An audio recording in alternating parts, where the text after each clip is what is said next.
When fat guys talk, people listen. Welcome to this installment of Fat Guy Talks. I'm the fat guy, and I apologize in advance for the camera work today.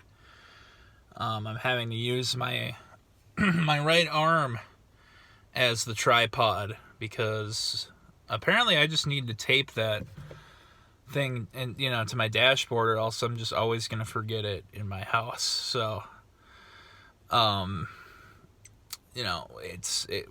here we are. It's early November. October and Halloween have come and gone, and it was very enjoyable. I had a very nice October. I always like a good, I think the whole spooky season thing gets kind of overused a lot now, but October's definitely the highlight for me. Is always just that Halloween feel, and I really enjoyed doing the Breakfast Boy Halloween specials. I hope you guys enjoyed it too.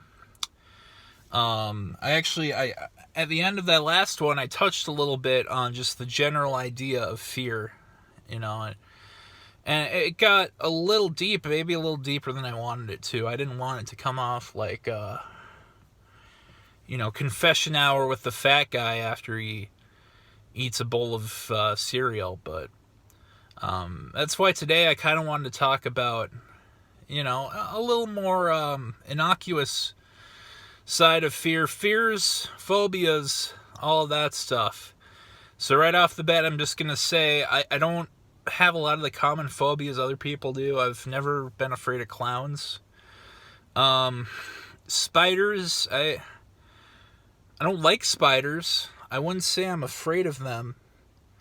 I think the sensible thing for anyone to do if there's like a spider crawling on their face is to freak out. So I don't really consider that, any special kind of phobia. Other ones. Yeah, spiders and clowns tend to be the big ones, right? So why don't I start off a little bit with, let's get the heavy one out of the way first. Death. I've had a very strange relationship with death, as we all do. I think a lot of it started as a kid. You watch all these Disney films where, the parents are dead or the mom's dead, and it's like, I love my parents. I don't want them to die. I want to die before they do. I don't want to live without my parents. It's just that kind of thing, and it really messed me up for a while. It's like a really serious. It was like a really serious kind of thing, but as I got a little older, I kind of came to accept death as inevitable. I guess what sticks with me now more than anything is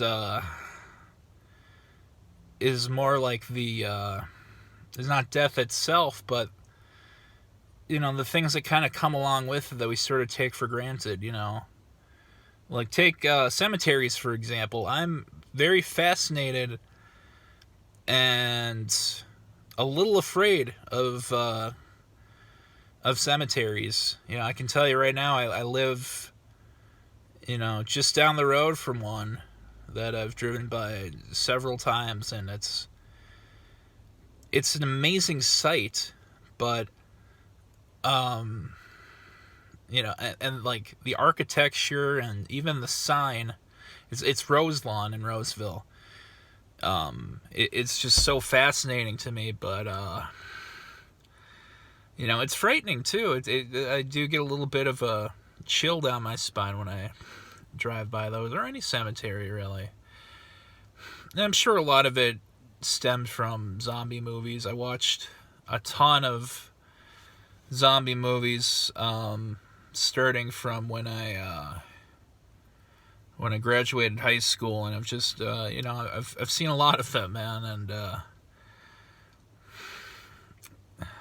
that you don't forget that imagery of zombies coming out of the ground, all of that stuff, and I think nobody likes death.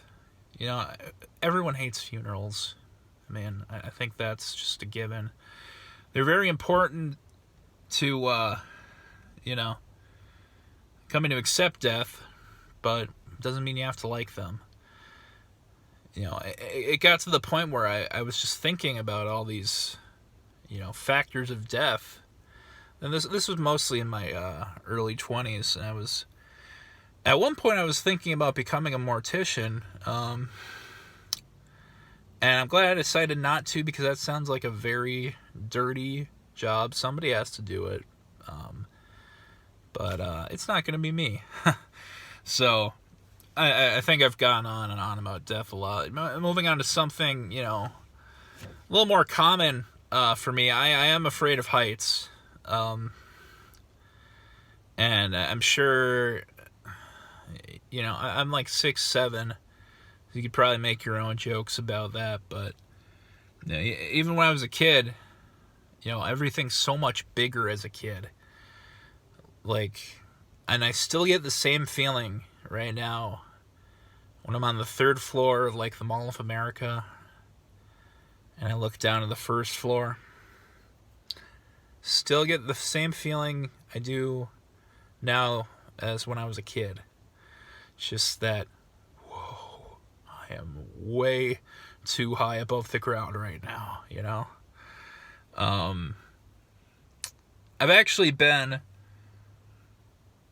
you know, exposed to heights a few times. When I was a junior for my choir took a trip to St. Louis, Missouri, and part of it was we got to tour the arch, and you actually get to go inside the arch and kind of look down. And when I looked at the skyline, I could see Busch Stadium or whatever it's called, and all the buildings. It was like, man, this is beautiful. And then I looked down and I saw the park, all the people down there literally looking like ants, and I thought, oh, this is terrible.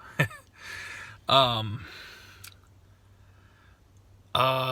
then, you know, also when I was in high school, this was in the later years, there were 2 summers in a row where I went cliff diving.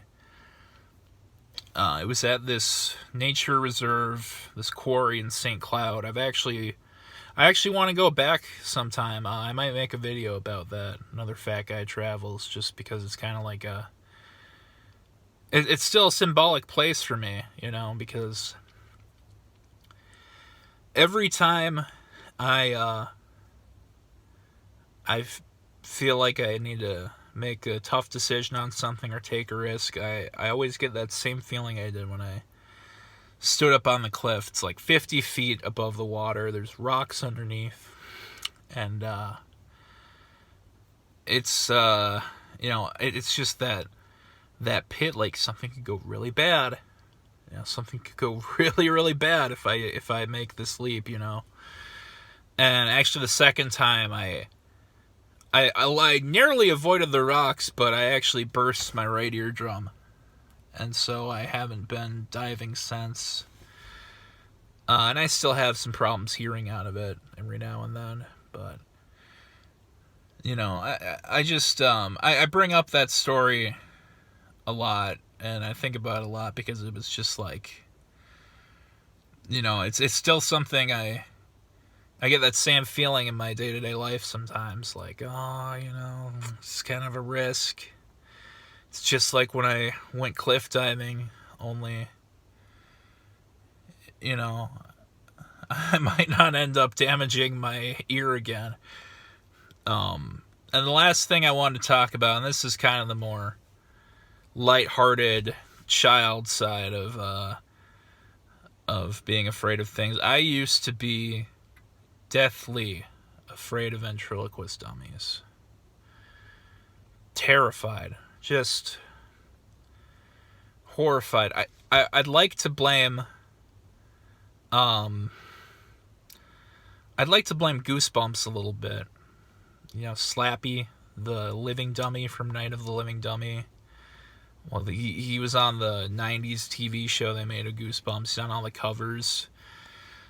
He freaked the hell out of me. And I actually remember one time being in third grade. There was a girl reading Night of the Living Dummy. I was reading Super Fudge or something, and then I just saw this cover, and I was so scared, even to see it across the room from me. I think I actually talked to the teacher about it, and she had to read something else or put another book in front of it. I feel kind of bad about it now, but it is kind of funny.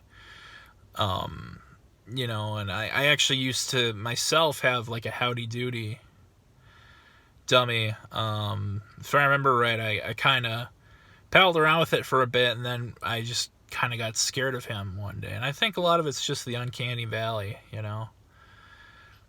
It's like, yeah, we don't get scared of our teddy bears, most of us, because they don't look like humans. Ventriloquist dummies do, and it's like that uncanny valley thing where it's just like they always have that frozen stare, that kind of thing. I was just terrified of them. My cousin had some, and I was scared of them. Every time he watched those Goosebumps episodes, I would always hide downstairs and plug my ears. Even just hearing it from downstairs, like the echoes of it was too much for me. The idea of that dummy being anywhere near where I was way too much for me. So I got over it by the time I was about 12. It took a while. But, I actually sat down and I read the books and I watched the TV episodes, and I don't keep any dummies around my apartment. I feel like one dummy is enough.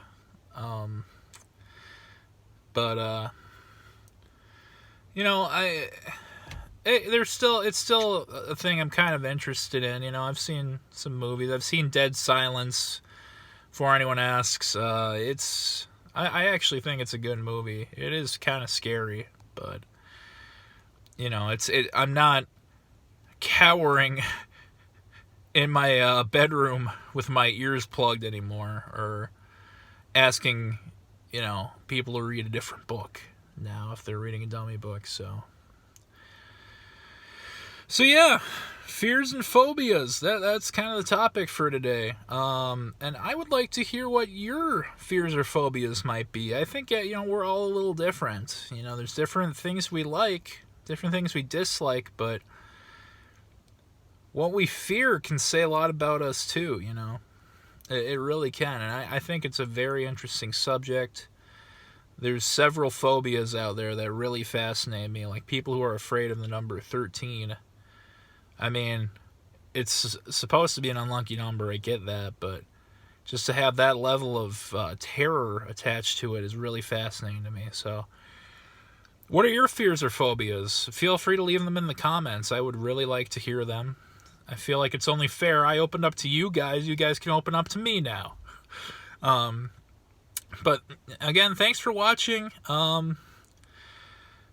Be sure to subscribe if you haven't. We're getting up there in subscribers, 55. I'm pretty happy about that. I didn't think I would hit that point when I started doing these videos regularly again, but here we are. And like I said at the end of the Halloween special, November is gonna have its own share of fun videos. Stay tuned. It's gonna be a blast. Just because October's over doesn't mean the fun stops. We're getting right into the holiday season, so I'll have some nice early presents for you because I'm Santa Claus. Anyway, thanks for watching, and have a good day.